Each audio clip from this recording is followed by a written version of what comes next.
Yeah, hey, yeah, Andrew. Yeah. Thanks for taking my call. I was just looking for some advice on, what you think we should do in the transfer window. You're kind of my go-to guy, in this transfer window. So, what are your thoughts there? Okay. Yeah, seems reasonable. So I'm gonna, I just make sure I heard you. You want me to sell Cassidy, get an upgrade at center back, a third choice striker, and maybe some competition. Yeah, competition for Haas in the midfield. Yeah, that's a tall order, man. That's a tall order. I like the qualifying for the Champions League again and taking that money and going out next year and getting two big signings, but we got to get there first, right? Yeah. Huh. That's interesting. Let's see what we can get done.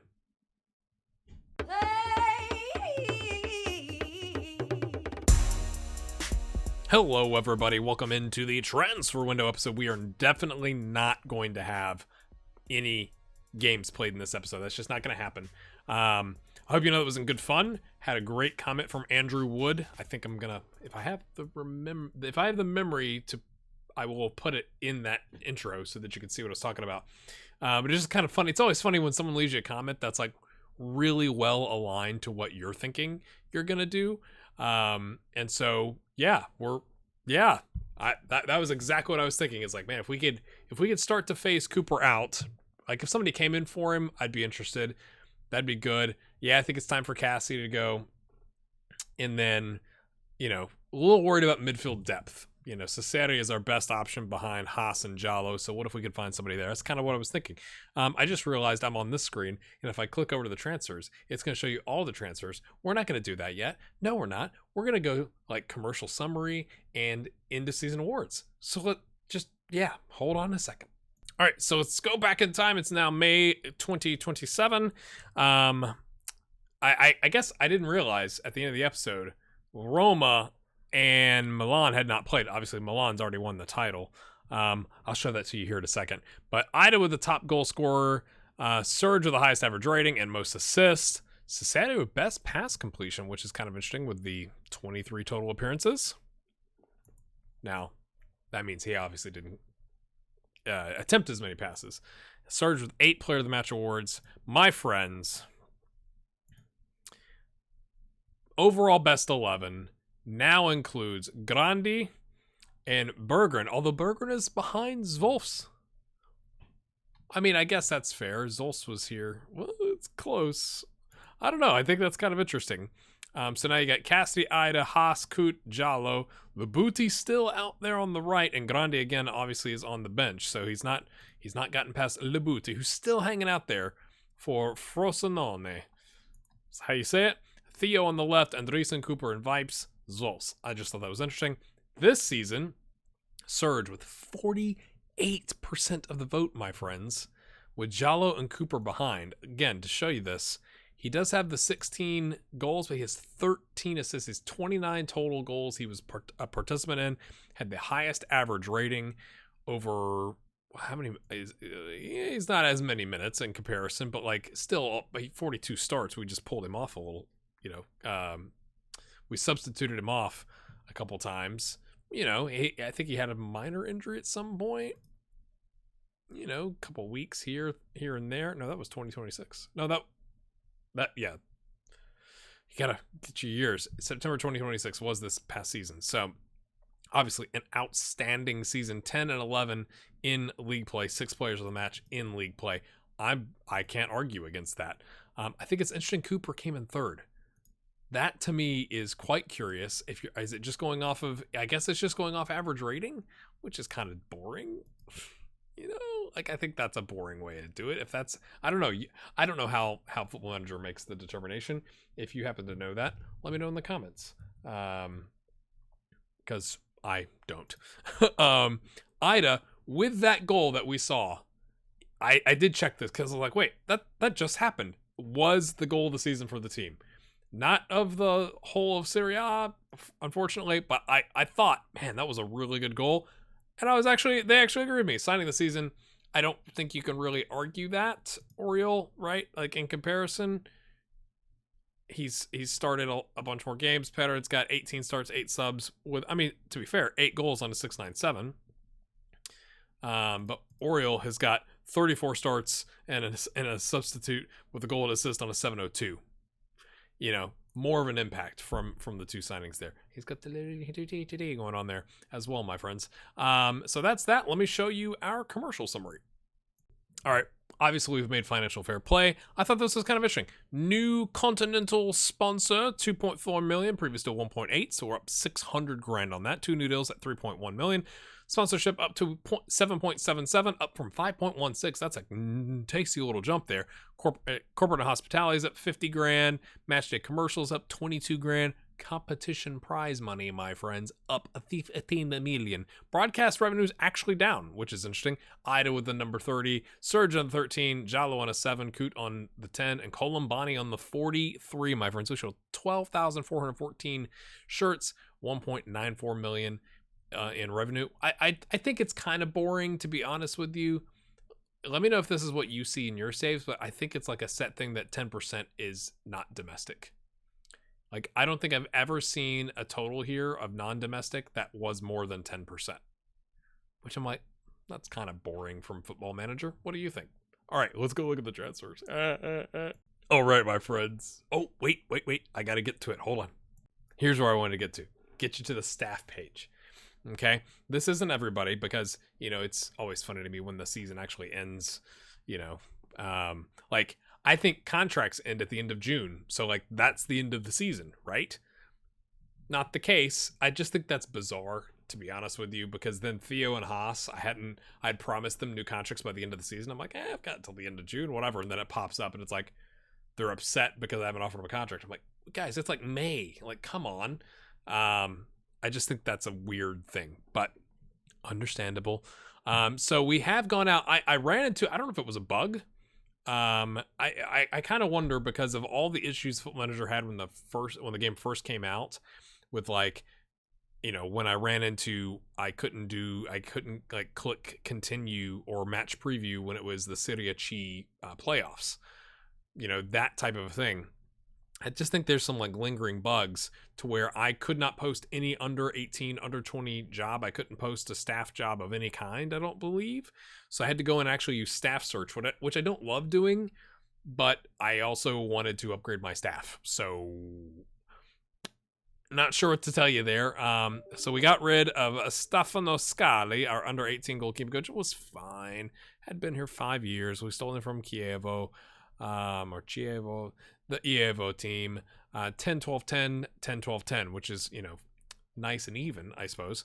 We have gotten Gorka Irzos, who is currently, okay, I'm not sure if this is Football Manager or real life, but was a Atletico Bilbao player, and then Girona, and then a team of the UAE. And then became the under-19 goalkeeping coach at Atletico Bilbao, and then was the manager of SD Logrones. Don't worry, I know I said it perfectly. But, I mean, obviously he's an upgrade. I don't think he's going to be around very long, to be honest with you. 16, 15, 12, has been a manager for 3 years. I mean, he did have a break, I guess. Professional.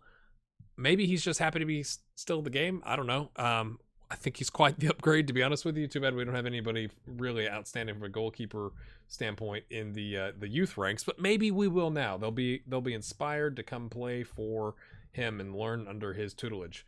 So going back to technically last season, a bit of some change here. This is what you need to pay attention to. So we replaced our chief scout, our under 18, under 20 physio, and and one of our goalkeeping coaches in the first team. And the only reason I'm pointing this out is, like, there's a lot of change, and we've signed Ben Foster, who's behind my head here. This is Ben Foster. So we got rid of, I guess it doesn't really matter to show you this, but like 14, 13, 13, decent chief scout. I just kept him because he'd been here a while. Let's look at the new one, Gabby Ruiz. 18, 19, 17, my friends. My goodness, is that an upgrade? As noted, okay, wait, under 18 physio, Liam McGarry, which is a great name, 17 on the physio. Ben Foster, goalkeeping coach, 17, 15, 17, 16, 11, and 19. Resolute was the under 23 goalkeeping coach at Swansea for 7 years. Mate, I think at that, like, you deserved a chance before us, but I'm glad you waited. That's just how I personally feel. Let me know what you think. Isn't that weird? Like, 7 years as the under 23 coach is a long time. Maybe he made enough money, playing in the Premier League. He was like, it's fine. Like, I'll go make it. He was on like 1.3K a week. I'm like, that seems like crazy. Talk to me. Jurgen Dobler is an under 20 data analysis, which again was a role that we could not post for. So I just had to go find one. He's better than some of our data analysts on the senior team. And then last but not least, we've got Maurizio De Amario, who's a 17 physiotherapy under 20 physio. So I thought overall those were upgrades across the board, and quite happy with those, to be honest with you. From a release player standpoint, that was last season. Let's look at this season. Dustin, I'm sorry, brother. We have let you go. You've signed with Mantova, who's a City of Chi team. I think that you played for. Oh, wait. Nope. I thought we loaned you there. Maybe it was somebody else that we loaned there. Just wasn't going to make it with us. I'm glad he's still in the game. That's good. And we're going to keep history after retirement. Nice. Let's see if he can do something. I mean, it's a decent 2-year contract. Wait. 2-year contract? Yep. Math. So Dustin is one of my patrons. In case you're like, why are you showing us that guy? I feel like you came in the middle of the series or something like that. You don't know who Dustin is. He's one of the patrons. We have let Al Capone go, which seems like an iffy decision. Just because his name is Al Capone. Weird. Moretti had signed and he was scheduled to go play for Houston, and then it got canceled like right before the end of our window. I'm like, how did it get canceled? I've not heard of a transfer getting canceled. It's middle of the MLS season, so did he not get a work permit? I have no idea what happened there. So instead, he signed for Carpi in Serie C, which is fine. Like, we weren't going to get paid either way. I just thought it was kind of weird. I was like, what is that? So that was kind of a weird thing that happened. Any frees? No. Loan deals? Yes. We've loaned out Pablo Baltadano to Ascoli, which is a Serie C team, which I'm a little disappointed that he wanted to go there. We had a couple of Serie B teams come in for him, and he wanted to go to Ascoli. His potential has dropped. Maybe we should have kept him around. I don't know.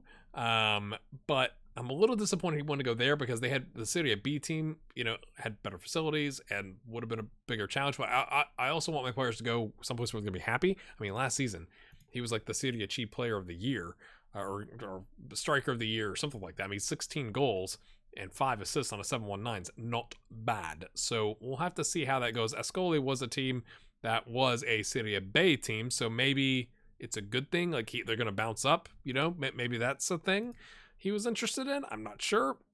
Wants to get that promotion on the I almost said the doorstop. I don't know why. We've loaned out Simeone Longo, who is one of our youth prospects. He's decent. He's a right winger, although they did sub him in as a ball-winning midfielder for 15 minutes in a recent game. Balani, who's one of our center backs of ill repute, is out on loan, as well as Andrea Leo, who I may name after a patron. We'll see. My friends, let's just show you. So that blue bar way over there is getting taller. All right, first, the big outs. Rampanini has gone to Verona for 1.7 million. He's making 5.5K. He's making more money there than he was with us. I hated to lose him.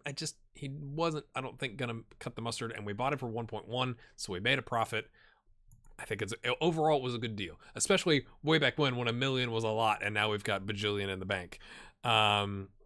We have sold Ryan Cassidy for 9.25, rising to 11.5, which was his value, to Besiktas. I can't remember what all the things were. No. I did write them down, my friends. 9.25 million up front, 2.3 million if he plays 50 games. He's got 1 league substitute appearance. We get 20% of a profit of a next sale if they happen to sell him.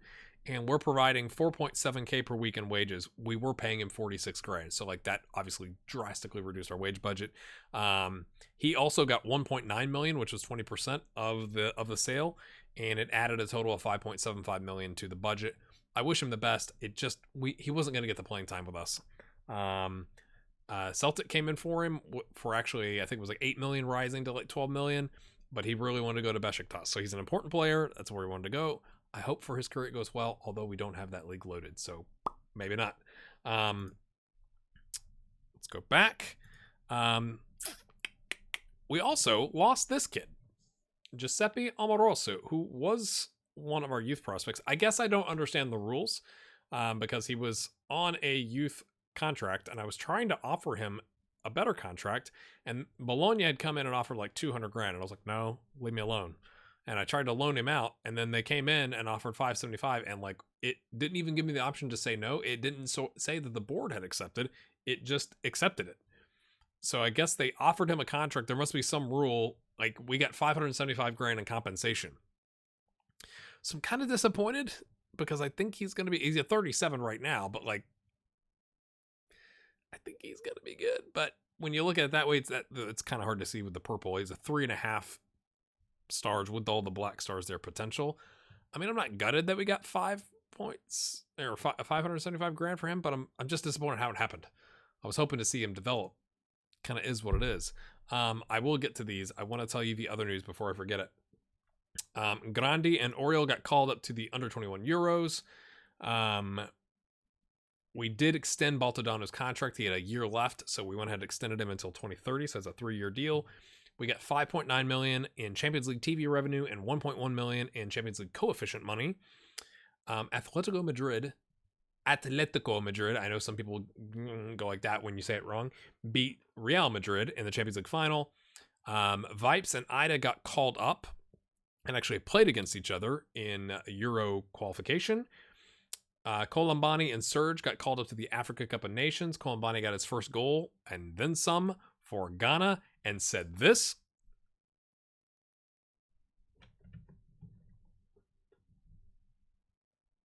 Like a proud papa.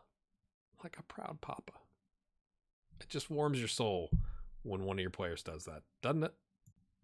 And so he went on and did some other great things with Ghana. I'll show you that. We got new contracts for Theo. I did keep Haas and Berggren, since everyone was sniffing around with him. And we moved up 57 places in the European rankings to 61st. That's all the news, except for these signings, my friends. Let me walk you through this. I had already scouted this guy. I'm going to call him Loic. Loic. That's what I'm going to go with. Please, someone tell me how to say this guy's name. He's Cameroonian. However, he has Italian nationality. Oh, yes, my friends. Oh, yes. 26 years old, 23 caps with a goal, 3.5 stars. So it's actually, it was 4-star, but we've added some talent to our team. And this is what was interesting. Or no, he's not Italian. He's French. Sorry. There's been several prospects I've looked at. We'll get to the Italian part. So he has the French passport. Therefore, apparently, he doesn't count as a non-EU player. He's 6'1", stays back at all times, refrains from taking long shots, can separate with the left wing, but wants to play as a ball-playing defender. So we said yes, because there were several teams coming in for him. He was unhappy with Genk. I guess they'd made some promise to him, probably about playing time, and he only had 4 starts and a sub. And so they bought him for 17 million and sold him for 22.5. He's worth 30, and we paid him 47.5. I thought it was one of those things that was too good to pass up. He knows all the positions on the back line, at least in the back 4, if you will. He can play a DM decently enough. We're definitely going to use him as a ball-playing defender because that's what he wants, and that's what we signed him for. But I just thought, Cooper is 32. This guy is going to phase in. I only wish he was left-footed. He's not. Is what it is. But I think he's a good buy. I know it's a lot. That is a lot of money.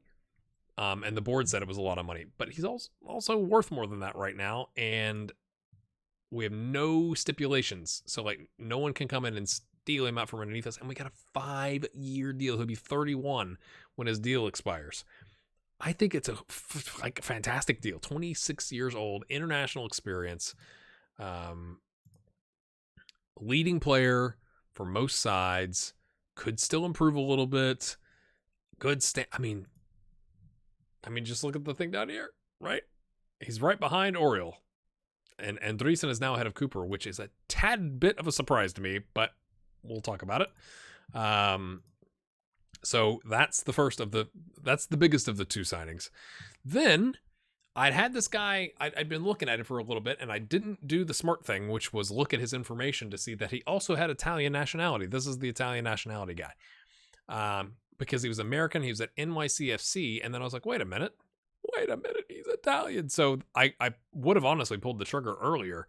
But I was worried. I wanted, what I suspected was that this Loic wouldn't take up a non-EU spot, but I didn't want to like go ahead and buy a potential fourth one in the American talent if that wasn't going to be the case. And it turns out neither of them take a non-EU spot because they've got the European passports, even though he's declared and he's played for the United States, which I think is hilarious.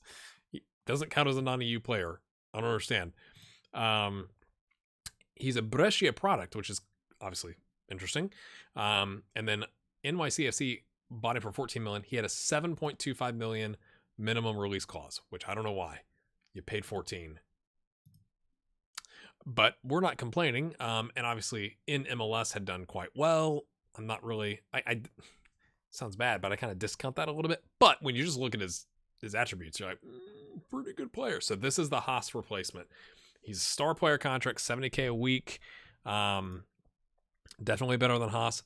I did give Haas, an important player, 39K a week, up from 25 grand. So he's got 14 grand more because he has played above his star rating and attributes. But I do think this is probably like the beginning of the end, to where he starts tailing down a little bit.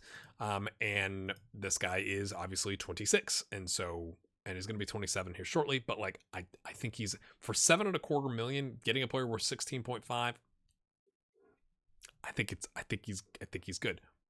However, that does change some things, right? In terms of how we are going to set up. Hold on just a second. My wife made me coffee. I don't even remember what I was saying. I got coffee now.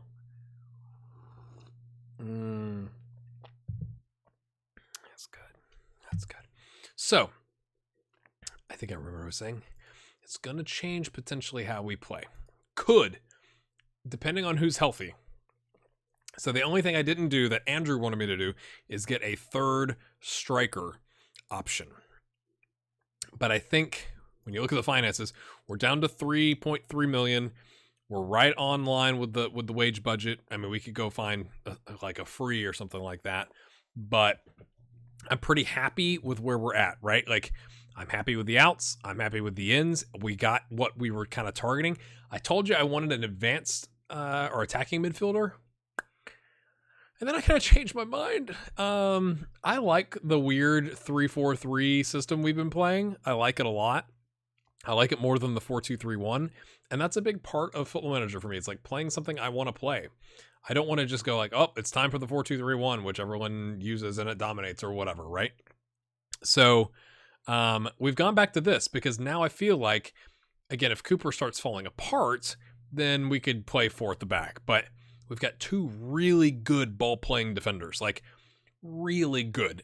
So almost to the point where I feel like we can push Theo on, like maybe have him underlap the left, right? Because Viviani, Mattia Viviani, sorry, is a deep line playmaker. That's what he is. I mean, he could play the roaming playmaker, but his strength is deep line playmaker.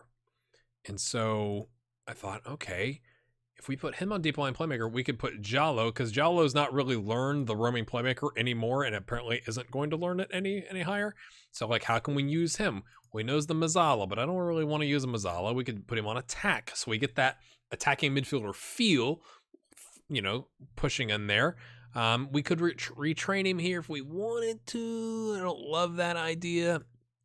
But But I thought, okay, now that is a lot of tacking on the right side, right? Like, this used to be support box to box and support roaming playmaker. And then you just had the attack like on these 4. So, I mean, I guess it's not that big of a difference to have one different player, but it could be. But I like that. Okay, if he's getting forward in the attack, then Mattia here is going to hang back as a deep line playmaker. Again, bright green here, area of strength. We've got 2 ball-playing defenders that are exceptional. Cooper, again, I'm not saying he wasn't exceptional. He was the 3rd best player of the club last season, according to the voting and the average rating, on a 7.21. I just think he's going to start to tail off, right? You've seen the strength drop here a little bit, stuff like that. That's kind of where my head's at. Berggren is now on 23K, up from whatever it was, 12.5, so we doubled his salary. It says he's potentially a good Serie A talent. I'm like, yeah, I knew that. We also have Vipes here who can slide into these slots here. Lucchese is still around. Andreessen could kind of take over that spot. Again, if one of these 3 starters gets hurt, we could go to the 4 at the back and change up.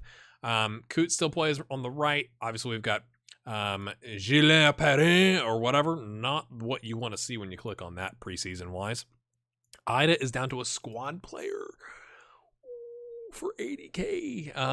So we'll see how he reacts to that. Colombani is going to take over the top spot. He's earned it, honestly. He's at 6 goals in Africa under 23. Okay, I thought it was the Africa Cup of Nations. It didn't say it was the under 23. It's still impressive. 6 goals in 4 starts and 2 players of the match. Not bad, sir. Just checking. Yep, 73 million if somebody wants to snag him. So, for right now, he's going to lead us up top. Serge over on the left has got 6 caps and 3 goals. That, wait a minute, was it Colombani? Yeah, Colombani's contract went up because he got up to 5 caps. Oh, it is the combination. I see under 23 and I go like, wait a minute, but that's like, okay, we're good. It was real. It wasn't like an under 20 tournament. But now he's up to 7 caps and he had a clause in there. He was on like 33 or 34 grand. If he got to 5 caps, it went to 43. So enjoy. Right? Like, we're just throwing money away at this point.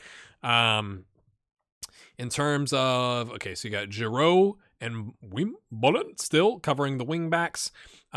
If we had to go to the back 4, Andreessen can slide over to the left back in a pinch. Obviously, Giroud covers the right side. We still have Cesare that covers the middle. Like, these are our midfield options. Again, Lucchese could play there. Giroud could play there. Haas has got a tight groin. He had a bruised head. Mate, you're falling apart on me. Cesare. So I guess you could argue we're a little light, but we're not any more light than we were last time. We essentially, from a head count standpoint, got rid of Rampanini and signed Viviani, or however you're going to tell me in the comments to say it.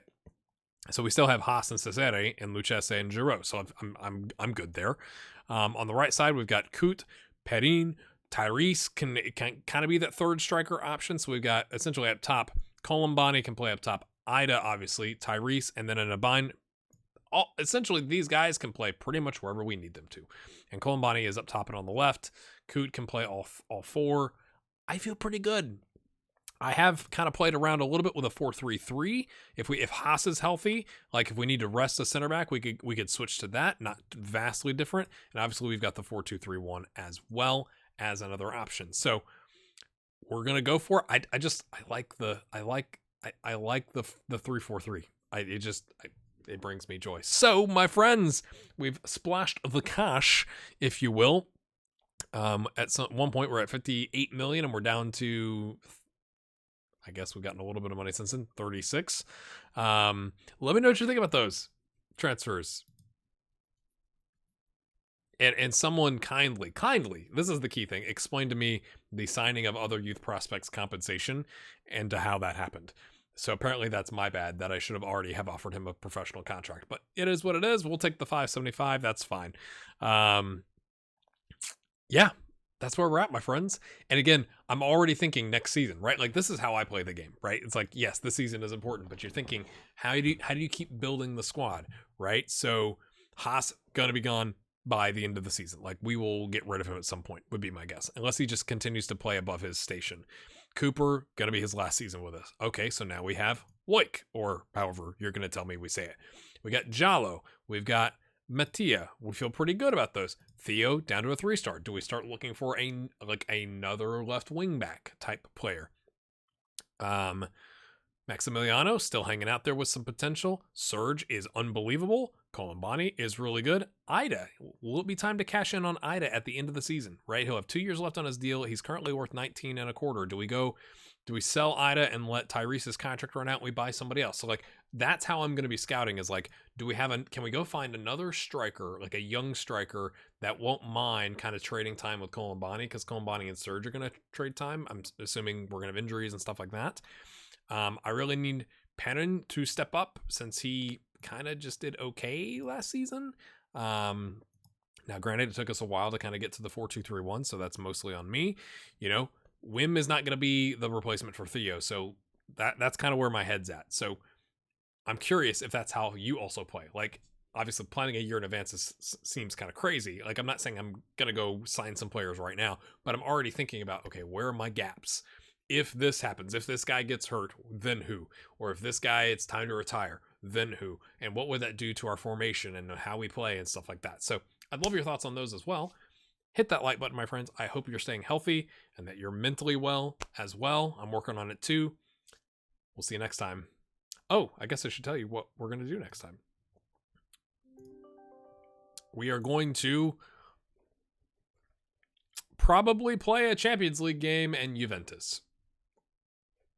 Probably. I haven't had the draw yet. We'll see. Bye.